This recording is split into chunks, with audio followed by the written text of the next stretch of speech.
Hello दोस्तों, आप सभी का हमारे यूट्यूब चैनल एजुकेशन वैल्यू में स्वागत है। अगर आप हमारे चैनल पर नए हैं तो हमारे चैनल को सब्सक्राइब करिए, लाइक करिए और ज़्यादा से ज़्यादा शेयर करिए दोस्तों। और कमेंट करके आप लोग लास्ट में ज़रूर बताइएगा कि वीडियो आप लोगों को कैसा लगा। तो दोस्तों, हमने क्या देखा था, हमने विवाह भी देख लिया है और परिवार भी देख लिया है। तो अब हम इस पे अधिनियम देखेंगे कि विवाह और परिवार पे अधिनियम कौन कौन से हैं। जैसे सती प्रथा के विरोध में, और विधवा पुनर्विवाह है, और बाल विवाह में के जो है वो सब हम लोग देखेंगे इसमें।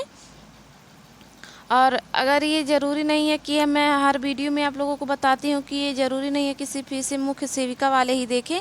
इसे टीजीटी पीजीटी, जो टीजीटी पीजीटी की तैयारी कर रहे हैं उनके लिए भी है।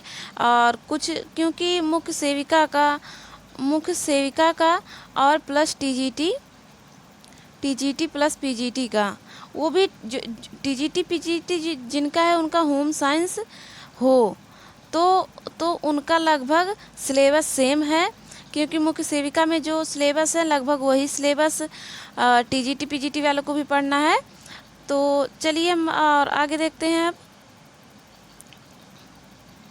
तो देखिए क्या है, पहला है सती प्रथा निरोध अधिनियम 1829। क्या है? 1829। इसमें क्या है? अंग्रेजों द्वारा भारतीयों के लिए समाज सुधार की दृष्टि से पहला अधिनियम था। राजा राम मोहन राय के प्रयासों से लॉर्ड विलियम बेंटिंग के कार्यकाल में सती प्रथा का अंत हुआ। तो यहाँ आप लोग ज़रूर ध्यान दीजिएगा। पहला तो सती प्रथा निरोध अधिनियम कब आया था, कब लागू हुआ था? तो 1829। और किसने करवाया था? तो इसका आ जाएगा राजा राम मोहन राय। और ये पूछ सकता है कि मतलब किस गवर्नर उस समय कौन लॉर्ड गवर्नर था? तो कौन लॉर्ड गवर्नर था? लॉर्ड विलियम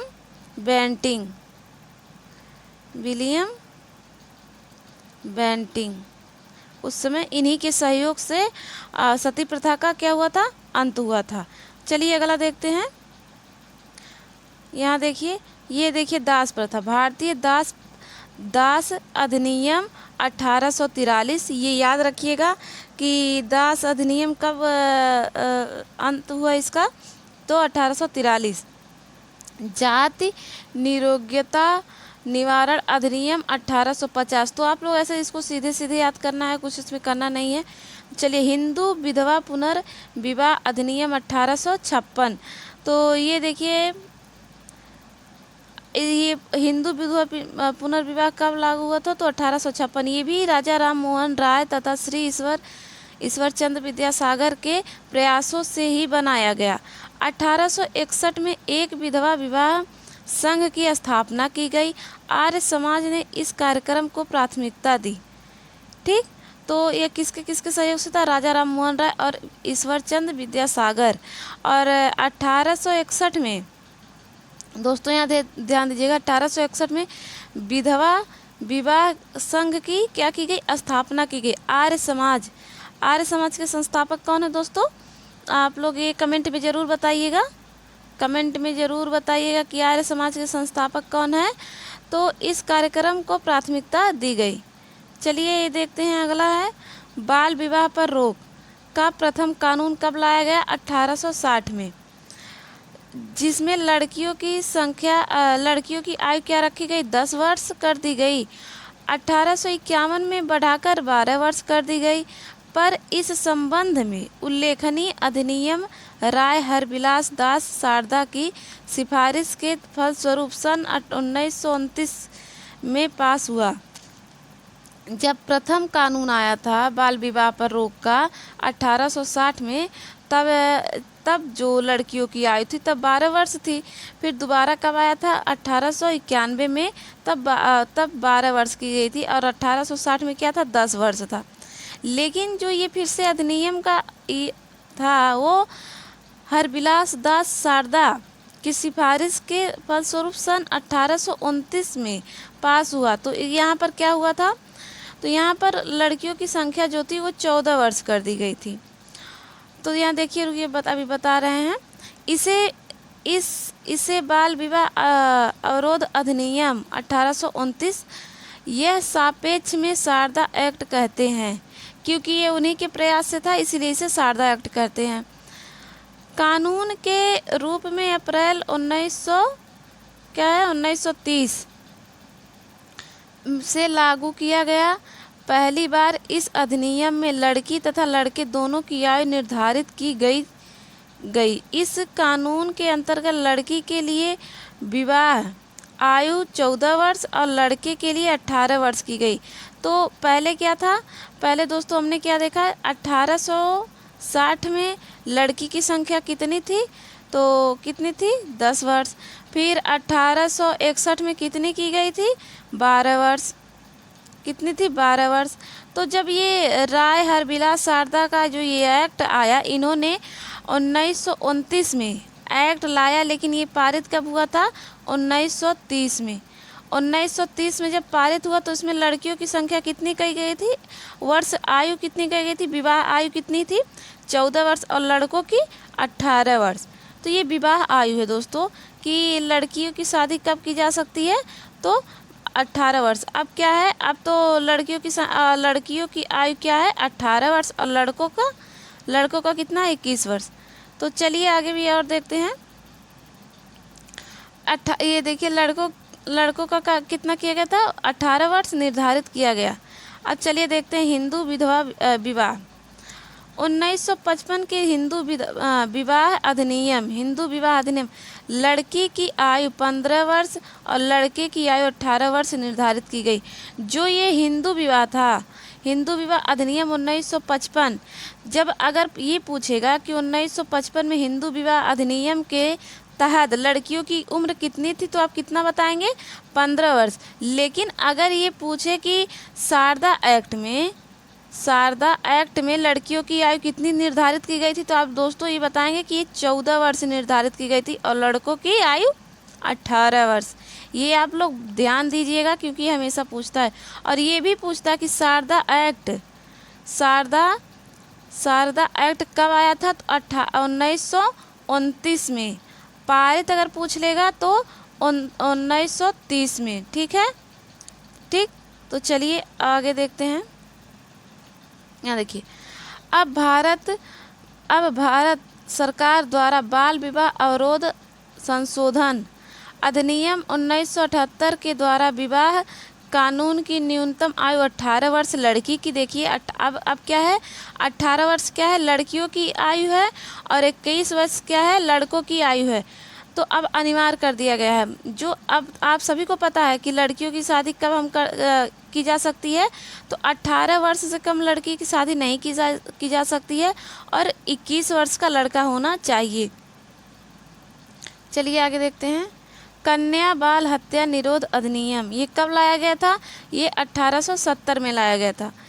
विशेष विवाह अधिनियम 1872, 1929 और 1954। तो देखिए, इसको देखते हैं तीनों को। सन 1872 के विशेष विवाह अधिनियम द्वारा अंतर धार्मिक विवाह अर्थात धार्मिक प्रतिबंधों को समाप्त किया गया। 1923 में यह अधिनियम संशोधित हुआ, जिसमें अंतरजातीय विवाह की वैधानिक अड़चनें दूर हो गईं। इसमें तलाक की भी छूट है। पूरा पढ़ देते हैं, उसके बाद हम आपको समझाते हैं। सन 1954 के विशेष विवाह अधिनियम द्वारा 1872 का कानून रद्द कर दिया गया तथा अंतरधार्मिक और अंतरजातीय विवाह को मान्यता प्रदान किया गया। अब विवाह करने वालों को यह घोषणा नहीं करनी पड़ेगी कि वे किसी धर्म को नहीं मानते। विवाह के समय किसी भी पक्ष का जीवित जीवन साथी होना चाहिए। तो देखिए ये क्या कह रहा है, तो यहाँ देखिए सन 1872 के विशेष विवाह अधिनियम द्वारा अंतरधार्मिक विवाह अर्थात धार्मिक प्रतिबंधों को समाप्त कर दिया गया। जो जो दोस्तों अब क्या है कि कोई भी अब क्या है कि कोई भी लड़का किसी भी लड़की से विवाह कर सकता है, चाहे वो हिंदू हो या मुस्लिम हो, कोई भी कर सकता है, सिख हो, कोई भी किसी से कर सकता है। 1929 में यह अधिनियम संशोधित हुआ जिसमें अंतरजातीय विवाह की वैधानिक अड़चनें दूर हो गई। तो इसमें क्या है, जो जातिवाद है कि यार कोई अदर कास्ट का है, तो अगर दोनों लोग अलग अलग कास्ट के हैं तो वो शादी नहीं कर सकते हैं, तो इस अधिनियम द्वारा वो दूर हो गई, अब वो कर सकते हैं। तो अब उन्हें वैधानिक रूप से मान्यता मिल गई। तो इसमें तलाक की भी छूट थी, अगर वो लोग दोनों नहीं रह सकते हैं तो तलाक ले सकते हैं, तो इसमें छूट थी। और यहाँ देखिए, सन 1954 के विशेष विवाह अधिनियम द्वारा 1872 का कानून रद्द कर दिया गया। जब 1954 का विवाह अधिनियम आया तो जो 1872 में कानून बना था उसको रद्द कर दिया गया। अंतरधार्मिक और अंतरजातीय विवाह को मान्यता दी गई। क्या मिला इसे? अंतरजातीय और अंतरधार्मिक को क्या मिला? मान्यता मिला। अब विवाह करने वालों को यह घोषणा नहीं करनी पड़ेगी कि वे किसी धर्म को नहीं मानते। उन्हें ये नहीं बताना पड़ेगा कि हम इस धर्म को नहीं मानते, इस धर्म को मानते हैं, ये ऐसा कुछ नहीं बताना पड़ेगा उन्हें। और इसमें क्या था कि बस जीवित जीवन साथी होना चाहिए, वो जीवित होना चाहिए, मृत नहीं। चलिए आगे देखते हैं। हिंदू उत्तराधिकारी अधिनियम 1929। तो यहाँ देखिए, सदस्य को संयुक्त परिवार से अलग होने के बाद भी संपत्ति का अधिकार माना जाएगा। तो ये तो इसमें कुछ बताना नहीं है। जो पितृ वो संपत्ति होती है दोस्तों, जो पितृ संपत्ति होती है, यानी कि जो हमारे पिताजी को जो संपत्ति मिली है वो किससे मिली है? वो आपके बाबा जी से मिली है। बाबा जी को किससे मिली है? बाबा जी को बाबा जी के पिता से मिली है। तो अब वो किससे मिलेगी? अब जैसे अगर पिताजी हैं और भाई है तो पिताजी की संपत्ति किसे मिलेगी? तो भाई को मिलेगी। तो अगर वो मतलब अलग है तभी भी उसकी संपत्ति पे अधिकार रहेगा। अगर वो घर छोड़कर चला गया है तब भी वो आकर के वो संपत्ति क्या कर सकता है? ले सकता है। तो हिंदू उत्तराधिकारी अधिनियम 1929 पूछ सकता है, हिंदू उत्तराधिकारी अधिनियम कब लागू हुआ था? तो 1929 में हुआ था। चलिए यहाँ देखते हैं। हिंदू ज्ञानोपार्जन अधिनियम 1930। इस अधिनियम द्वारा व्यक्ति को अपने ज्ञान के द्वारा प्राप्त संपत्ति पर अधिकार सुनिश्चित किया गया है। चलिए यहाँ देखते हैं। हिंदू स्त्रियों के संपत्ति विषयक अधिनियम 1937। इस अधिनियम के द्वारा परिवार में स्त्रियों को भी पुरुष के यानी कि पति के समान संपत्ति का अधिकार माना जाता है। यानी कि जितना हक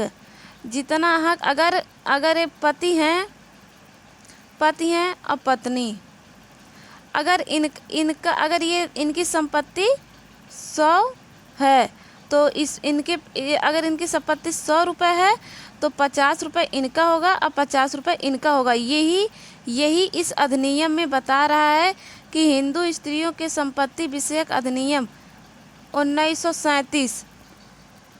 ठीक, चलिए आगे देखते हैं। हिंदू विवाह अयोग्यता निवारण अधिनियम 1946। क्या है? अयोग्यता निवारण 1946। इसके बारे में यहाँ देखते हैं। अच्छा, उसको आप लोग ऐसे रटना है।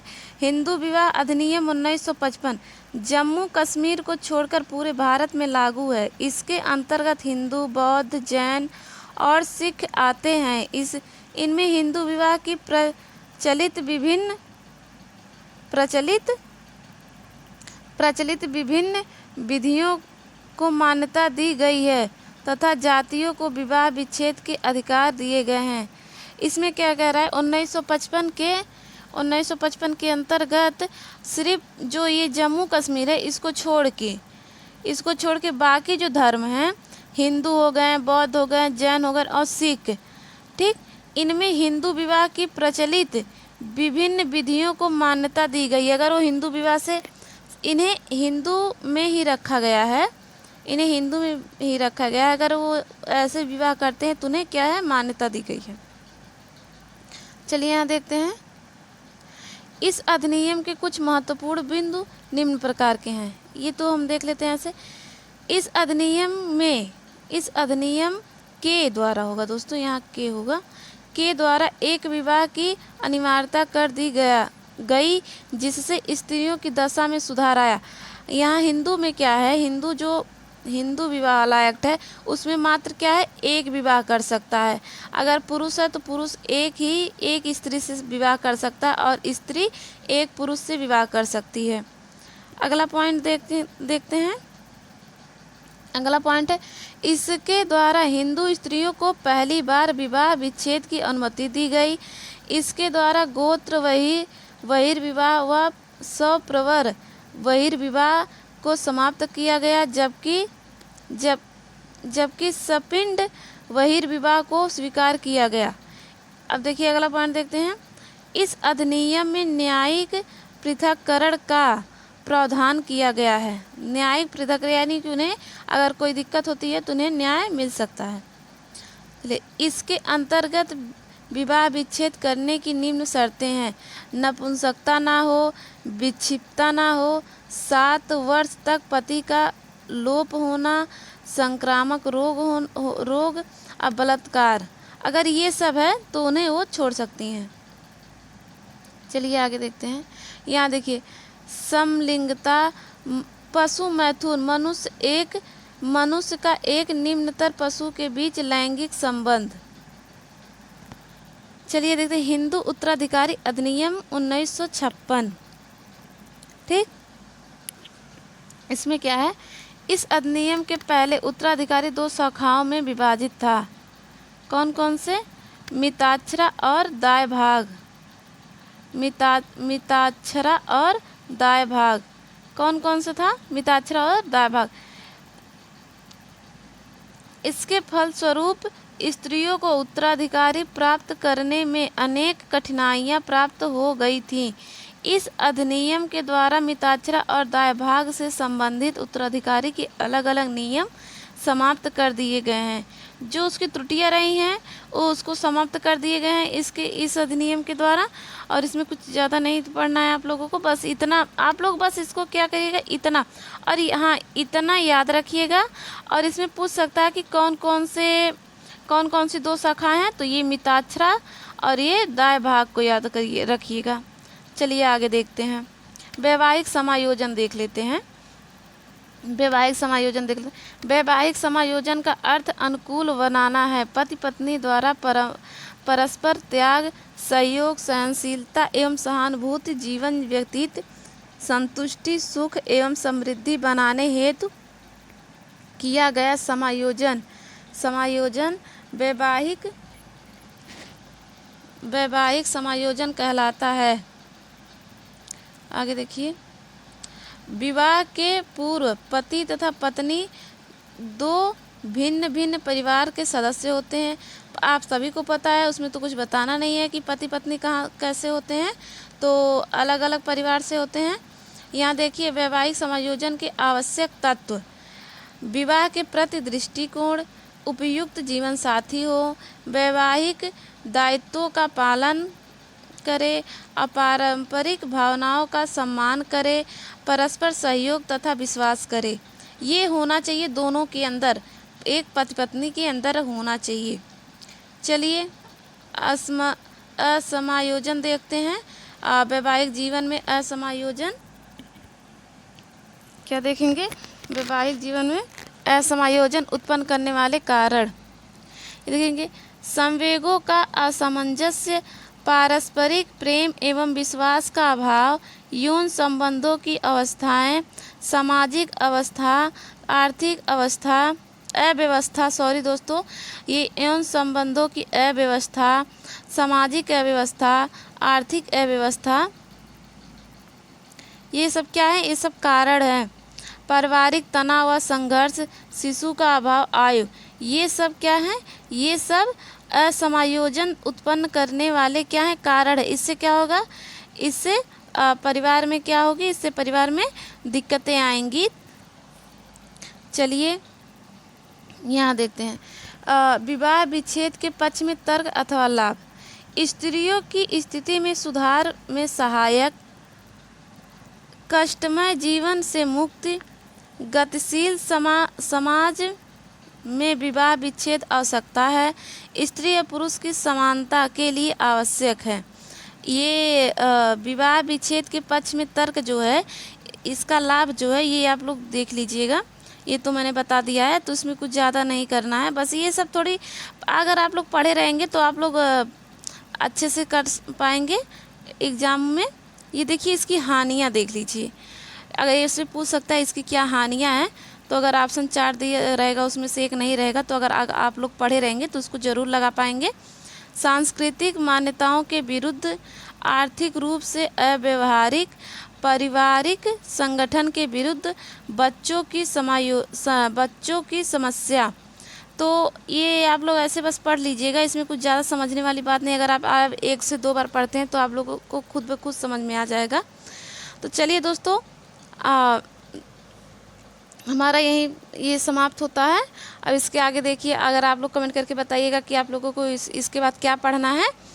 तो हमारा वीडियो अगर आप लोगों को पसंद आया तो हमारे वीडियो को आप लोग सब्सक्राइब करिएगा, लाइक करिएगा और कमेंट करके ज़रूर बताइएगा कैसा लगा वीडियो आप सभी को। और ज़्यादा से ज़्यादा दोस्तों शेयर करते रहिएगा। ये हैंड राइटिंग नोट्स है, मेहनत लगती है, और ये मेरी खुद की नोट्स है, मैंने खुद अपने हाथों से बनाई है और मैं अपना ही नोट्स पढ़ाती हूँ। तो ये आपको फुल कोर्स मिलेगा, फ्री में मिलेगा, नहीं मिलती जल्दी है, लेकिन ये आप लोगों को ये मुख्य सेविका की फुल कोर्स फ्री में हैंड राइटिंग नोट्स मिलेगी। और आप लोग अपने दोस्तों को, जो लोग मुख्य सेविका की तैयारी कर रहे हैं, जो लोग टीजीटी पीजीटी की तैयारी कर रहे हैं, आप लोग उनको भी ये वीडियो शेयर करिएगा, क्योंकि उनके लिए भी बहुत उपयोगी है। और मिलता जुलता टीजीटी का जो पोर्शन है वो वो अधिकतर जो होम साइंस का पोर्शन है मुख्य सेविका में, वो लगभग मिलता जुलता है, वहीं से है। जो लोग टीजीटी की तैयारी कर रहे हैं, पीजीटी की तैयारी होम साइंस से कर रहे हैं, उनको मुख्य सेविका में ज़्यादा नहीं पढ़ना है। अगर वो अच्छे से पढ़ेंगे तो दोस्तों बस मेरा यही आप लोगों से रिक्वेस्ट है कि वीडियो को ज़्यादा से ज़्यादा शेयर करते रहिए और सब्सक्राइब करिए, कमेंट करिए।